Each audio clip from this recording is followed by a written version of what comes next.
La parole est maintenant à Madame Agnès Thiel.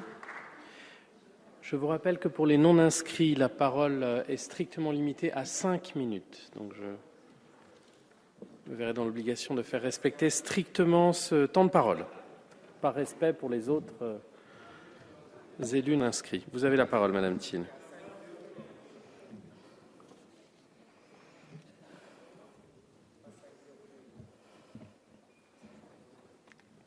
Merci, Monsieur le Président, Madame la Ministre, Monsieur le rapporteur, Mesdames et Messieurs les députés, mes chers collègues, nous y voilà.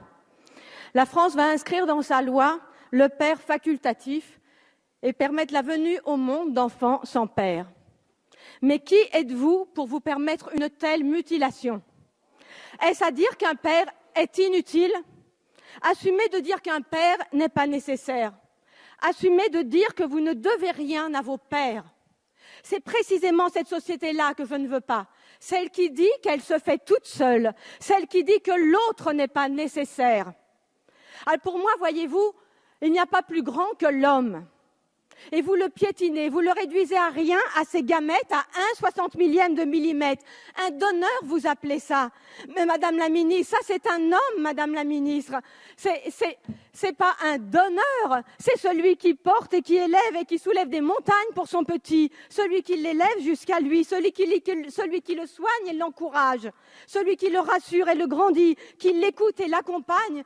Mais n'avez-vous donc jamais eu de père pour que vous ne sachiez pas à quel point on ne se passe pas d'un père? C'est souffrance contre souffrance, Madame la Ministre. Il ne faudra pas dire « cette France-là a été humiliée ». Vous avez choisi d'en apaiser une en jetant de l'acide sur l'autre. C'est souffrance contre souffrance, je vous l'assure. Bien sûr, une mère peut faire ça. Évidemment qu'une mère peut tout faire. Et alors? Faut-il donc séparer et supprimer les pères?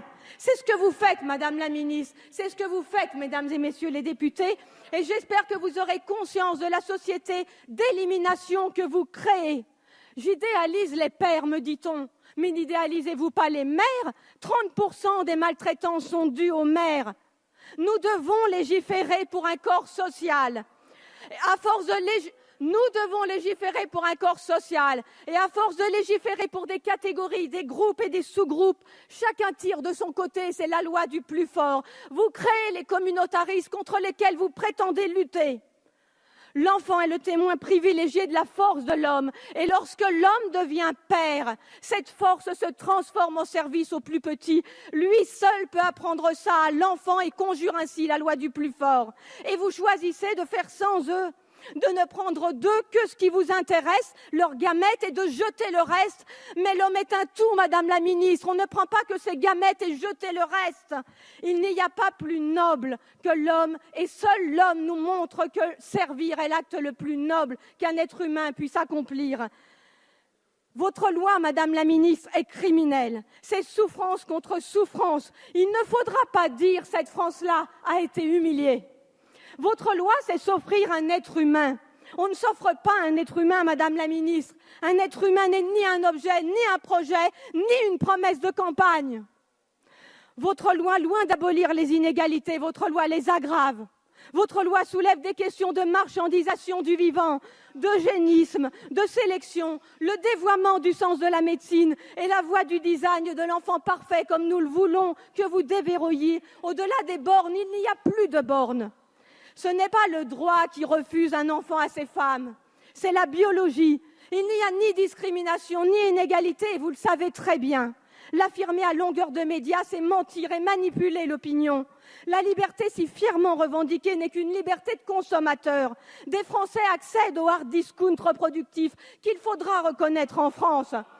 Si la PMA, la congélation ovocytaire, le DPI, la recherche sur embryons, si tout cela existe, c'est aussi parce qu'elle enrichit médecins, généticiens, biologistes, patrons de start-up, juristes, avocats, banquiers en sperme et en ovules. Et vous faites semblant de ne pas le voir. Aider l'autre, voyez-vous, et vous le savez, c'est l'aider à accompagner ses limites. C'est l'aider à accepter ses limites et vivre avec. Ce n'est pas dépasser le possible humain. On ne peut décemment pas destituer la figure paternelle au motif que des nouvelles familles apparaissent. Produire des enfants sans père est une atteinte aux droits de l'enfant. Donner à des enfants des parents toujours plus vieux n'est pas un progrès social.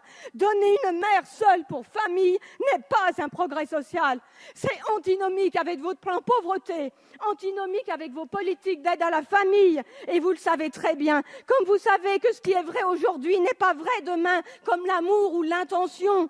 Vous savez tout cela, mais vous cédez à la société gouvernée par ses seuls désirs, vous cédez à la société gouvernée par zéro frustration, et vous cédez à cette conquête de droit à l'infini, comme si la liberté s'y trouvait, quelle leurre. Vos arguments nient le bon sens, au nom de tous les enfants qui ont manqué de père. Je suis obligé de couper le micro. Je vous en prie. Je vous remercie, je suis obligé de contraindre le temps de parole.